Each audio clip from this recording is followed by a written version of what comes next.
오늘 일부 예배는 이재훈 목사님이 영웅의 절망이라는 제목으로 설교를 하셨습니다. 오늘 2부 설교의 제목은 왕의 눈물입니다. 이 영웅이 나오고 왕이 나오는데 이번 주는 성경 사극 시리즈로 가도록 하겠습니다. 한번 옆에 분들에게 이렇게 인사하시죠. 이번 주는 사극입니다. 이렇게 한번 인사하십시오. 사극하면 빼놓을 수 없는 게 이 한자죠. 수거입니다. 수신제가 치국평천하라는 말 다 아실 겁니다. 나를 다스리고 가정을 다스릴 수 있을 때 비로소 천하, 이 세상을, 여기서 천하는 국가를 이야기하는 것이죠. 국가를 다스릴 수 있다라는 말입니다. 그런데 우리가 역사를 통해서 보면은 자신을 다스리지 못하고 가정을 다스리지 못하는데 천하를 다스리는 많은 왕들이 있었음을 저희는 알 수 있죠. 어쩌면 그 말은 이상적이긴 하지만 현실적이지는 않는 것 같습니다. 저는 이 말을 이렇게 한번 해석해 봤습니다. 내가 비록 천하를, 한 나라를 다스릴 수 있다 하더라도 나를, 가정을 다스리지 못하면 나는 그 안에서 행복하지 못하다. 저는 이 수신제가 치국평천하라는 말을 그런 식으로 해석을 했습니다. 이 가정사역자들이 좋아하는 말입니다. 가정이 다스려지지 않으면 내가 천하를 얻어도 나는 그 안에서 행복할 수 없다라는 것이죠. 이제 5월이 되면 가정의 주간이 시작되어지는데 여러분, 이 올 한 달 동안 여러분의 가정이 회복되기를 주님의 이름으로 축원합니다. 가정의 회복은요, 내 힘으로 되는 것이 아닙니다. 하나님의 은혜 가운데 되어지는 것이죠. 왜 가정이 세워지는 것이 그토록 중요합니까? 가정이 세워지는데 가장 어려운 문제가 뭘까요? 많은 문제가 있겠지만 저는 그 중에 하나로 이 자녀 교육 문제를 들고 싶습니다. 아무리 공을 들여서 키워도 자녀가 내 마음만큼, 부모의 마음만큼 자라지 않는 것이 저희가 현실에서 겪는 어려움이기 때문이죠. 오직하면은 뭐 이제 약간 우스갯소리긴 하지만 그런 말도 있겠어요. 뭐 다 아실 겁니다. 미운 3살 아시죠? 예, 미운 3살. 아이들이 3살 되면 미운 짓 합니다. 좀 더 심한 말도 있죠. 죽이고 싶은 7살. 좀 심한 말입니다. 하지만 거기서 또 그 말이 뭘 의미하는지 알 거예요. 근데 좀 더 리얼하게 신조어가 생겨났습니다. 죽고 싶은 14살. 아이들이 사춘기 들어가면 부모도 죽고 싶고요, 아이도 죽고 싶다는 거예요. 많은 부모들이 그래서 이 자녀 문제로 눈물을 흘립니다. 큰 목회를 하시는 영성이 깊은 분도 자식 문제도 눈물 흘리는 경우들을 종종 저희가 듣기 때문인 것이죠. 본문에 보면은 위대한 하나님의 사람입니다. 다윗도 결국 자식 때문에 피눈물을 쏟고 있습니다. 다윗의 눈물은 어떤 눈물입니까? 감사의 눈물이 아니었습니다. 그토록 감사의 시편을 그 하나님 앞에 지었던 다윗도 이 자녀 문제를 놓고서는 감사의 눈물이 아니라, 감격의 눈물이 아니라 감당할 수 없는 슬픔과 후회의 눈물을 흘리고 있는 것이죠. 아니, 다윗의 눈물은 눈에서 흐르는 눈물이라기보다는 저희가 본문을 쭉 읽어보면 마음에서 흘리는 눈물이었다, 그렇게 이야기할 수 있을 것입니다. 다윗이 왜 울고 있습니까? 다윗의 눈물은 오늘 저희에게 무엇을 의미하겠습니까? 33절 말씀을 한번 같이 읽도록 하겠습니다. 33절 말씀 읽겠습니다. 시작. 왕은 이 말을 듣고 마음이 너무 아파서 성문 위쪽 방으로 올라가 통곡했습니다. 왕이 올라가면서 울먹이며 말했습니다. 내 아들 압살롬아, 내 아들아, 내 아들 압살롬아, 내가 너 대신 죽을 수만 있었다면 압살롬, 내 아들, 내 아들아. 다윗의 눈물은 과거에 자신이 저질렀던 죄에 대한 뼈아픈 자책의 눈물이었습니다. 여러분 아시다시피 다윗은 밧세바와 동침했습니다. 남의 아내를 범했죠. 그리고 그 아내의 남편 되는 우리아를 죽였던 그런 죄를 지었던 사람입니다. 물론 당시에 다윗은 뼈아픈 회개를 했습니다. 그리고 하나님은 다윗의 죄를 용서해 주셨습니다. 그래서 하나님과 다윗의 관계는 다시 회복될 수 있었던 것이죠. 그런데 하나님께서 죄를 용서하셨다라고 해서 모든 문제가 해결되지 않았다라는 것을 성경은 저희에게 말씀하고 있습니다. 다윗의 간음으로 인해서 보이지는 않지만 아버지 다윗에 대한 가족들의 신뢰, 아내의 신뢰는 철저하게 금이 가버리고 말았을 것입니다. 아버지로서의 권위는 무참히 짓밟혀 버리고 말았던 것이지요. 어찌 보면 회복될 수 없는 그러한 엄청난 손실이 그 가정 가운데 임하게 된 것이지요. 사형수가 하나님을 믿고 그리고 예수를 영접하고 세례 받는 경우들이 종종 있습니다. 하나님이 그 사형수의 죄, 흉악무도한 사형수를 하더라도 그 죄를 용서해 주시지요. 하나님의 용서를 받지만 그 사형수는 여전히 세상의 법정에서 그 죄로 인해서 사형을 받아야 되는 것입니다. 비록 다윗이 자신의 그 죄에 대해서 영원의 세계에서 용서받았을지 모르지만은 이 땅에서 저지른 죄에 대해서는 혹독한 그러한 대가지불이 있다는 것을 성경은 말씀하고 있는 것이죠. 사무엘하 12장 9절과 11절에서는 이 다윗의 죄와 연관해서 하나님께서 그 나단 선지자를 통해서 이렇게 말씀하셨습니다. 사무엘하 12장 10절과 11절 말씀을 제가 읽겠습니다. 이제 내가 나를 없인 여기고 햇사람 우리아의 철을 빼앗아 내 철을 삼았은즉 칼이 내 집에 영영이 떠나지 아니하리라 하셨고, 여호와께서 또 이처럼 이르시기를 내가 내 집에 재화를 일으키고 내가 내 처들을 가져 내 눈앞에서 다른 사람에게 주리니 그 사람이 내 처들과 더불어 백주에 동침하리라. 다윗을 향해서 하나님께서 이 선지자를 통해서 그런 일들이 일어날 수 있다라고 경고를 한 것이죠. 이 말씀을 통해서 보면은 사실 압살롬의 반역은 다윗의 죄와 깊이 연관되어져 있었다라는 것을 저희가 발견할 수 있습니다. 하나님께서는 다윗이 가족의 신뢰를 잃어버리고 아버지로서의 권위를 상실했을 때 어떤 일들이 일어날 수 있는가에 대해서 미리 말씀을 해주신 것이죠. 다윗은 어쩌면 그 말이 계속 마음속에 마치 그 내려가지 않는 음식물처럼 걸려서 한시도 그 말을 잊지 않고 살았는지도 모르겠습니다. 실제로 나단의 예언대로 다윗의 가정에는 칼부림이 떠나는 일이 없었습니다. 그리고 그 결과로 다윗의 아들 압살롬이 다윗을 향해서 그 반역을 일으키죠. 칼을 들고 반역을 일으켰습니다. 압살롬이 반역했다라는 그 소식이 다윗에게 들렸을 때 다윗이 아주 이상한 행동을 합니다. 그냥 반역을 일으켰다라는 소식을 듣는 순간 자신의 부하들과 함께 싸울 생각을 하지 않고 예루살렘을 떠나버리는 거예요. 예루살렘 수도를 포기해버립니다. 어쩌면 압살롬의 반역이 자신의 죄로 인해서 하나님께서 경고하신 그 일들이 이루어진 것이다 라고 스스로 생각했기 때문에 그런 일인지도 모르겠습니다. 다윗은 저항하지 않고 예루살렘을 떠났습니다. 그런데 이 예루살렘 밖에 있는 다윗에게 또 하늘이 무너지는 것과 같은 그러한 소리가 들려납니다. 급히 떠나다 보니까 자신의 후궁들이죠. 자신의 후궁들을 놓고서 떠났습니다. 근데 압살롬이 예루살렘 그 성을 점령하자마자 이제 그 자신을 한번 과시하고 싶었던 거예요. 다윗의 시대는 끝났다. 아버지의 시대는 끝났다. 이제 나 압살롬의 시대가 되었다. 그래서 그것을 시위하기라도 하듯이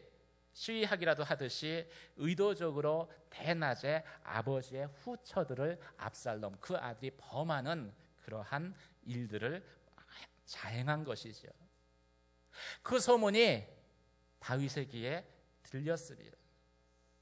그 순간 다윗은 아까 읽은 사무엘하 12장의 말씀을 생각했을 것입니다.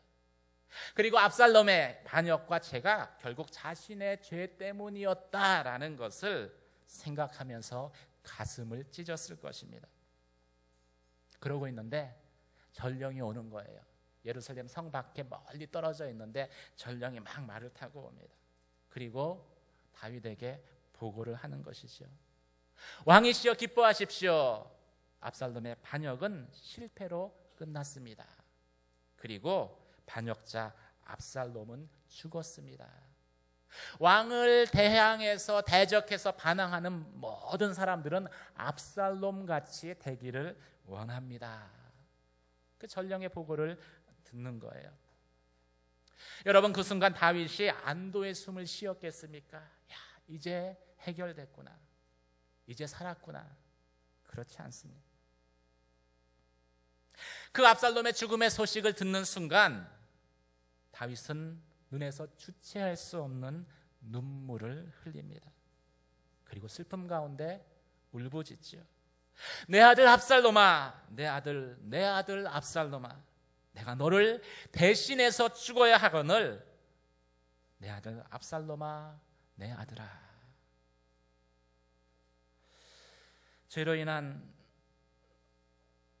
영원한 심판에서는 비록 다윗이 용서받았지만 그 죄의 흔적은 다윗의 마음 가운데 그 압살롬의 죽음으로 인해서 영원히 지워지지 않는 눈물 자국을 남기고 만 것이지요.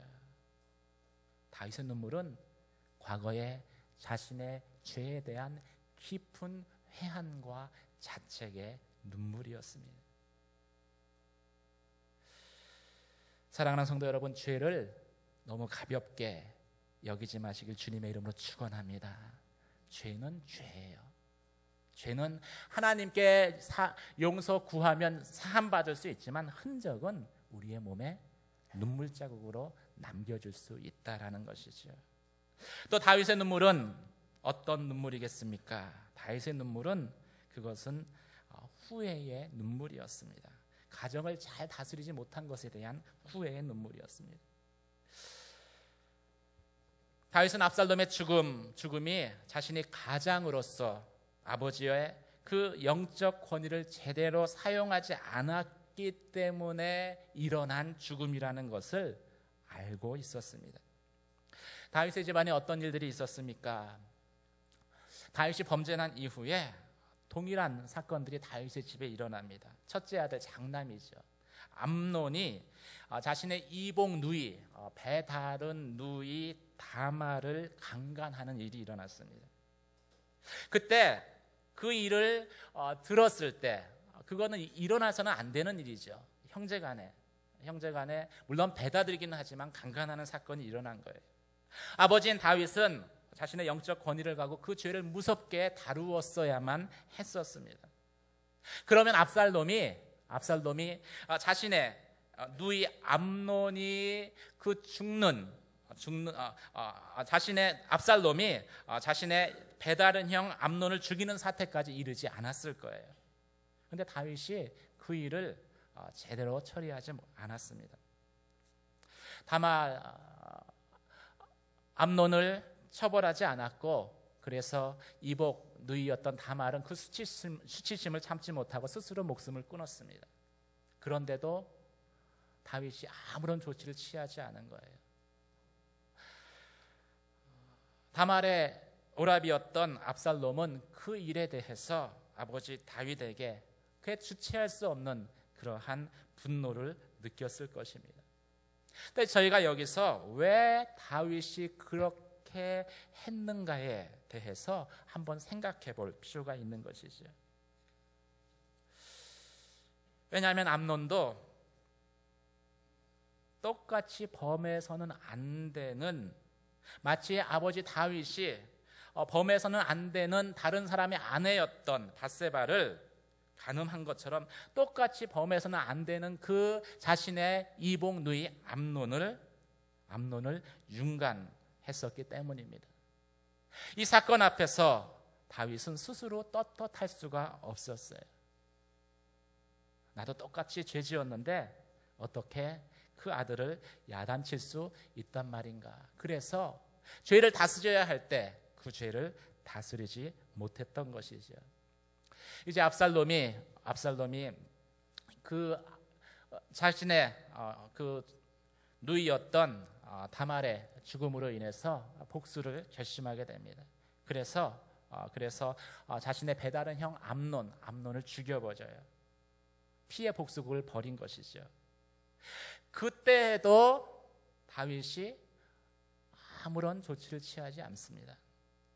형제간에 죽이는 사륙전을 벌였음에도 불구하고 압살롬을 징계하지 못한 거예요. 압살롬이 암논을 죽였습니다라는 그 말을 들을 때 다윗은 통곡했을 뿐 압살롬을 제대로 다스리지 못한 것이지요. 아니, 이것도 어떻게 보면은 안 한 것이 아니라 못한 것이었습니다. 다윗도 똑같은 살인죄를 저질렀기 때문이죠. 밧세바의 사건과 관련해서 자신의 죄를 숨기기 위해서 자신의 충신이었던 우리아를 죽였던 그 일, 그 살인을 교사했었던 그 죄를 다윗도 지었기 때문입니다. 하나님은 용서하셨는데 다윗이 그 하나님의 용서하심을 100% 받아들이지 못했어요. 그래서 그 자녀들이 똑같은 죄를 짓는 것을 볼 때 아버지로서의 권위를 가지고, 영적 가장으로서의 권위를 가지고 그 죄에 대해서 벌했어야 하는데 다윗은 그러한 권위를 가지고 징계하지 못했던 것이죠. 그것이 더 큰 가정의 불행을 가져온 것입니다. 그래서 우리는 거룩해야 됩니다. 거룩하지 않으면요, 죄를 다스려야 할 때 다스릴 수가 없어요. 특별히 아버지는 거룩해야 됩니다. 남편은 거룩해야 돼요. 아버지가 거룩하지 않으면 자녀들에게 있는 죄를 죄라고 이야기할 수 없습니다. 우리가 죄를 다스리지 않으면요, 그 죄는 우리를 무기력하게 만들어 버립니다. 제가 가정 안에 들어왔을 때 그 죄를 아버지가 영적 권위를 가지고 다스리지 않으면 그 죄는 자녀들을 무기력하게 만들어 버리고, 그리고 자녀들을 죄의 구렁텅이로 빠뜨려 버릴 수밖에 없는 것이죠. 아버지로서 자녀들의 탈선을 적극적으로 막아야 될 때 그때 멈칫할 수밖에 없는 것입니다. 사랑하는 성도 여러분, 하나님 앞에서 거룩한 아버지들이 되시길 주님의 이름으로 축원합니다. 아이들이 중고등학교가 되면은요, 이게 보지 말아야 될 그런 것들을 봐요. 그런데 아버지가 똑같이 보고 있으면은 그 아이들의 죄를 다스릴 수 없는 것이죠. 죄는요, 죄를 가져옵니다. 더 큰 죄를 가져와요. 그것이 나중에 가정의 평화를 깨트리고, 그리고 가정이 죄 가운데 완전히 오염되게 만들어 버리는 것이죠. 다윗은 비록 장군이요 왕이요 최고의 행정가로서는 탁월했는지 모르겠습니다. 하지만 그 다윗의 그 혁혁한 공적은 종종 가정에서 그 빛을 잃어버리게 됩니다. 다윗은 휘하 부하의 아내를 범했고 부하를 사지로 몰아넣어 살인을 교사했었습니다. 다윗의 아들 암논은 이복 누이인 다말을 강간했습니다. 다윗의 아들 압살롬은 자신의 형제인 배다른 형인 암논을 죽이고 아버지를 모반해 내전을 일으켰습니다. 다윗이 임종을 앞둔 시점에서는 아들 아도니아가 또 아버지의 왕위를 노려서 음모를 꾸몄습니다. 다윗의 계승자였던 솔로몬은 이방 여자들의 꼬임에 빠져서 마음을 돌이키고 결국 하나님을 떠나 버리고 말았습니다. 무엇을 이야기하고 있습니까? 다윗은 비록 국가를 훌륭하게 통치했는지 모르지만 가정에서의 리더 역할을 제대로, 영적 리더 역할을 감당하지 못했기 때문에 마땅히 누려야 할 그 기쁨을 잃어버렸고, 솔로몬의 때에는 하나님이 주신 그 기업, 왕국조차도 잃어버렸고, 오늘 본문의 말씀과 같이 그 압살롬의 죽음을 앞에 두고서 슬피 울 수밖에 없었다라는 것이죠. 내 아들 압살롬아, 내 아들아 압살롬아, 내가 너를 대신하여 죽었다면 압살롬 내 아들아. 다윗의 눈물은 자신의 죄책감 때문에 가정 안에 죄가 들어오는 것을 보고서도 그 죄를 다스리지 못함으로 인해서 가정이 무너지고 살아가는 자녀가 죽는 그 일을 당하고 나서 자신의 그 잘못을 후회하고, 죄를 다스리지 못했던 것들에 대해서 후회하고 안타까움 가운데 흘리는 눈물이다, 오늘 성경은 말씀하고 있습니다. 사랑하는 성도 여러분, 거룩한 아버지와 어머니가 되시길 주님의 이름으로 축원합니다. 그것이 자녀들에게 죄가 유혹되어져 올 때 자녀들을 지킬 수 있는 거예요. 오늘 마지막으로 다윗의 눈물은 어떤 눈물이었습니까? 다윗의 눈물은 압살롬을 하나님의 사랑으로 용서하지 못했던 통한 가운데 흘려지는 눈물이었습니다. 오늘 본문 가운데 사실 가장 중요한 것은 바로 이 마지막 메시지입니다. 다윗이 압살롬의 죄를 꾸짖지 않았습니다. 압살롬이 자신의 이복형인 암논을 죽였을 때 그것을 꾸짖지 못했어요. 그렇다고 다윗이 압살롬을 그럼 완전히 용서했는가? 성경을 보면은 용서하지도 않았다라고 말씀하고 있습니다. 압살롬은 아버지 다윗으로부터 사실 5년 동안 버림받은 자녀로 방치되어 있었습니다. 압살롬이 이복형 암논을 죽였어요. 그리고 아버지의 그 처벌이 두려워서 어머니의 고향인 구술이라는 지역으로 도망을 갔습니다. 거기서 3년을 지냈죠. 이제나 저제나 아버지의 노여움이 풀리고 자신을 다시 불러들일 것을 기다리고 있었는데 아버지가 부르질 않는 거예요. 3년이 지난 다음에 겨우 이 자신의 다윗의 그 장군이었던 요압의 중재로 집으로 돌아와라 좋다는 말을 그것을 그 요압을 통해서 듣고 집으로 돌아옵니다. 집에 돌아와서 압살롬은 계속해서 그 아버지를 보기를 원했을 거예요. 아버지의 용서를 구하고 화해하고 싶었던 마음이 있었을 것입니다. 그런데 아무리 아버지께 노크를 해도 아버지 다윗이 압살롬 보기를 거절하는 거예요. 압살롬이 집을 허락하고 성으로 돌아오는 것도 허락했지만 2년 동안 이 다윗은 압살롬을 한 번도 만나지 않았습니다. 그리고 이 압살롬이 아버지께 찾아가려고 문을 놓고 했는데도 오는 것을 허락하지 않았습니다.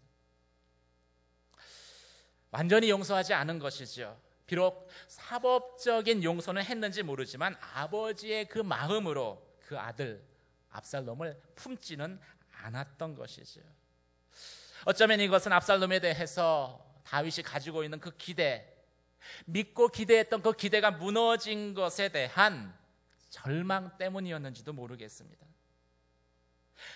무엇이 이유가 됐든 분명한 것은 다윗이 압살롬을 마음으로부터 용서하지 않았다라는 거예요. 압살롬이 그 암논의 그 죄에 대해서 죄로서 반응했듯이 다윗도 역시 압살롬의 죄에 대해서 동일하게 죄로서 반응한 것이지요. 이것이 다윗의 삶 가운데 사실은 가장 씻지 못한 그러한 실수가 되고 죄가 되었습니다.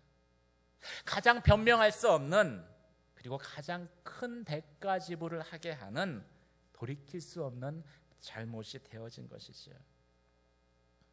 왜 그렇습니까? 다윗은 이미 무조건적인 용서를 경험했던 사람이기 때문에 그래요. 다윗이 바세바와 간음한 것은 순간적인 정욕을 이기지 못한 것이었다라고 핑계댈 수 있습니다. 남자들은 순간적인 감정 때문에 실수를 많이 하죠. 그리고 그 바세바의 남편이었던 우리야를 죽인 것은 자신의 죄가 드러날까 봐 그것을 은폐하기 위한 불가피한 선택이었다라고 이야기할 수도 있을 것입니다. 그런데 압살롬을 마음으로부터 용서하지 않고 거절한 것은 다윗이 핑계댈 이유가 없는 거예요. 그런 살인죄와 간음죄를 지었음에도 불구하고 다윗을 용서하신 자신이 하나님으로 받았던 그 풍성한 하나님의 용서를 아들에게 나누어 주기를 5년간이나 지속적으로 거부했던 그것은 순간의 실수도 아니었고 불가피한 선택도 아니었고 의도적인 그러한 죄였기 때문인 것이죠. 죄는 죄로 다스려지지 않습니다. 죄에 대해서 내가 동일한 죄로 반응한다는 것은 항상 더 큰 죄를 몰고 올 수밖에 없습니다. 다윗이 압살롬을 용서하지 않았을 때, 아버지로부터 버림받은 압살롬이 아버지의 용서를 간절히 구하고 있는데, 그 다윗이 용서하지 않기로 결정한 것을 아는 순간, 나는 용서받는 것이 이제는 불가능해졌구나라는 것을 아는 순간 압살롬의 마음이 싸늘하게 변하는 거예요. 죄에 대해서, 압살롬의 죄에 대해서 다윗이 똑같은 죄로 반응했기 때문인 것이죠. 압살롬의 입장에서는 아버지의 자신에 대한 그러한 처우가 부당하다고 느낄 수 있는 여지가 있었습니다. 아버지가 아버지의 역할을 했으면 내가 왜 암논을 죽였겠느냐, 스스로를 정당화시킬 수 있는 그러한 이유들을 발견할 수 있을 것입니다. 그래서 아버지의 용서가 불가능하다는 것을 발견하는 그 순간, 깨닫게 되는 순간, 압살롬은 마음을 굳게 다짐합니다. 아버지에게 내가 당한 대로 갚아 주기로 마음먹은 것이죠. 아버지가 나를 용서하지 않는다면 나도 아버지를 용서하지 않겠다. 압살롬은 그때부터 복수를 생각했고 4년을 철저하게 준비하다가 드디어 아버지 다윗을 향해서 구테타를 일으켰던 것이죠. 구테타는 실패했습니다. 그리고 아버지께 용서받지 못한 압살롬은 비참한 죽음을 맞이하게 되었습니다. 다윗이 용서해야 될 그때 용서하지 않았기 때문에 생겨난 비극입니다. 사랑하는 성도 여러분, 용서라는 것은 반드시 용서해야 될 때가 있습니다. 용서해야 될 때가 있어요. 용서해야 될 때 용서하지 않으면 사랑은 또 다른 증오로 돌변할 것입니다. 그리고 우리는 사랑하는 사람의 죽음 앞에 서서 다윗과 같이 내가 왜 그때 용서하지 않았던가 후회에 눈물을 흘릴 수밖에 없는 것이죠. 오늘 압살롬의 죽음 앞에서 눈물을 흘린 다윗의 눈물은 그래서 용서해야 될 때 용서하지 못했던 자신의 돌이킬 수 없는 지난 행동에 대한 깊은 후회와 통한의 눈물이다. 성경은 그렇게 말씀하고 있습니다. 다윗은 하나님으로부터 살인죄까지도 용서받았습니다. 간음죄도 용서받았습니다. 그 당시에 가장 무거운 죄 2개를 동시에 용서받았어요. 하나님의 사랑이 얼마나 넓고 깊은 사랑인가를 다윗은 경험했습니다. 그럼에도 불구하고 그 풍성한 사랑으로 압살롬을 용서하지 못해서, 그 압살롬이 하나님의 사랑을 알지 못해서 증오심 가운데 죽어간 그 아들을 향해서 다윗은 때늦은 후회의 눈물을 흘리고 있는 것이죠. 내 아들 압살롬아, 내 아들 압살롬아, 내가 너를 대신해서 죽었다면 압살롬 내 아들아, 내 아들아. 용서의 타이밍을 놓치면 저희는 사랑하는 사람의 비극 앞에서 눈물 흘릴 수밖에 없는 거예요. 마태복음 18장에 보면은 주인으로부터 1만 달란트를 탕감받은 종이 자신에게 100데나리온, 진짜 조금 그 빌려간 자를 용서하지 않는 장면이 나옵니다.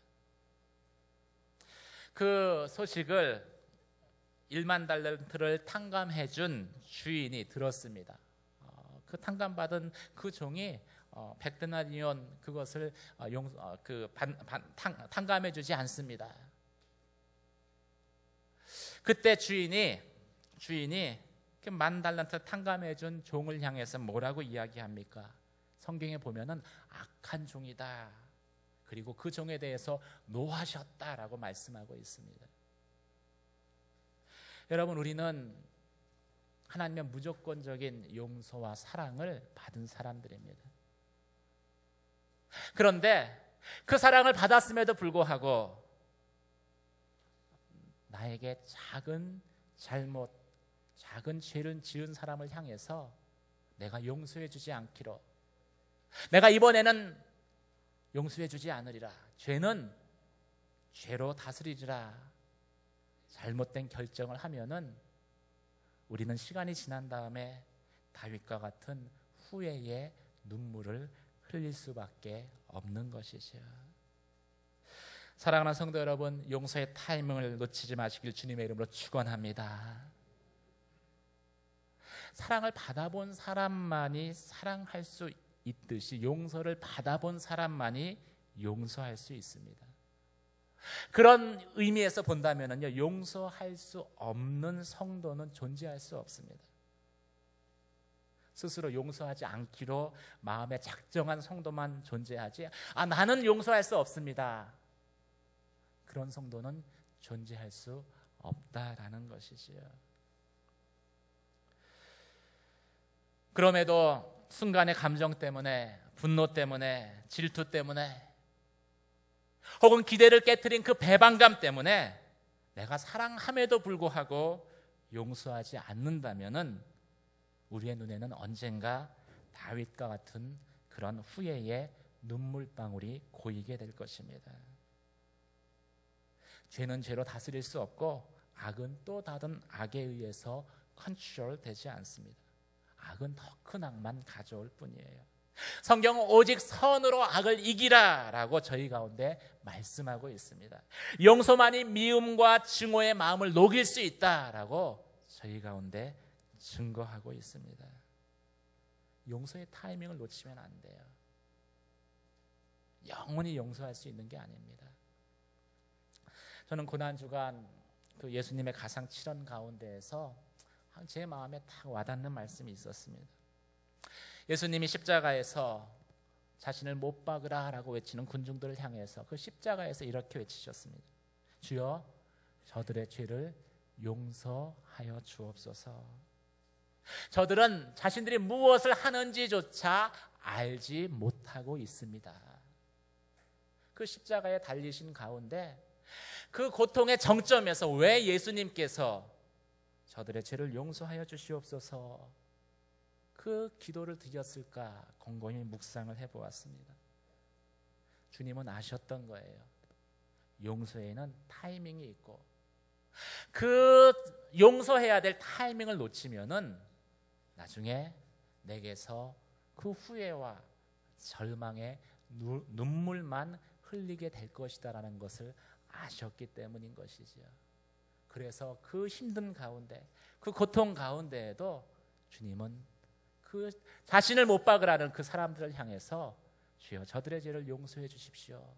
저들은 무엇을 하는지 알지 못하고 저러는 것입니다. 기도하셨던 것이죠.